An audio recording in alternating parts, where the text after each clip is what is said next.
Hey class, this is Shayla. I am here conducting my teacher leadership interview for our course, Developing Teacher Leaders. And I have my colleague here, Mr. James Stewart, whom of which I've chosen as an exceptional teacher leader in our school building. So Mr. Stewart's going to start it off, and we're going to begin with, what is your educational background? My educational background, I have 17 years in elementary and middle school. I have a bachelor's degree from Kent State University elementary school, elementary education, as well as a master's degree from Central Michigan University in a master's of instruction. Okay, so in doing so, with all the education experiences that you have acquired, why did you decide to become a teacher leader? Or why do you think I identified you as a teacher leader? Well, I think I thought about it a few years ago, maybe at the conclusion of my master's degree before I went into my educational specialist degree, which is in teacher leadership.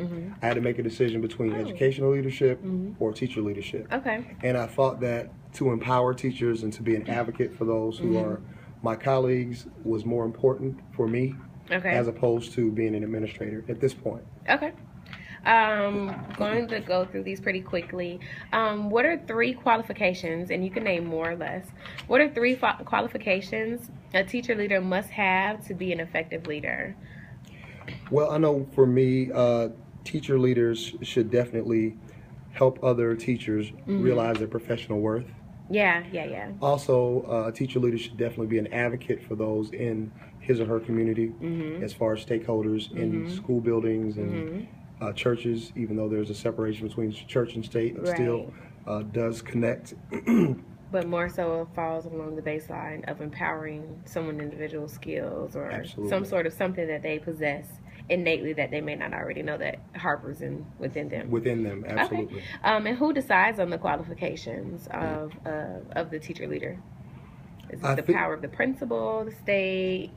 I really do believe that through many of the teacher leadership programs, that are offered at universities, ones that are accredited, that I think together that accreditation has now trickled down into the schools, so that I think it's a collective. Because you see that you have someone who's in an effective program, so therefore you want those type of leaders in your district or county. Okay. Who decides on the role of the teacher leader playing in the school environment? So who decides the role? Is it be it the principal deciding the role that's tailored for the culture of the school, or is the role universal? And I think that role, the principal should take the lead, I believe, when it comes to that, but definitely collaboration between other teachers as well as volunteers in the community. Okay. All right.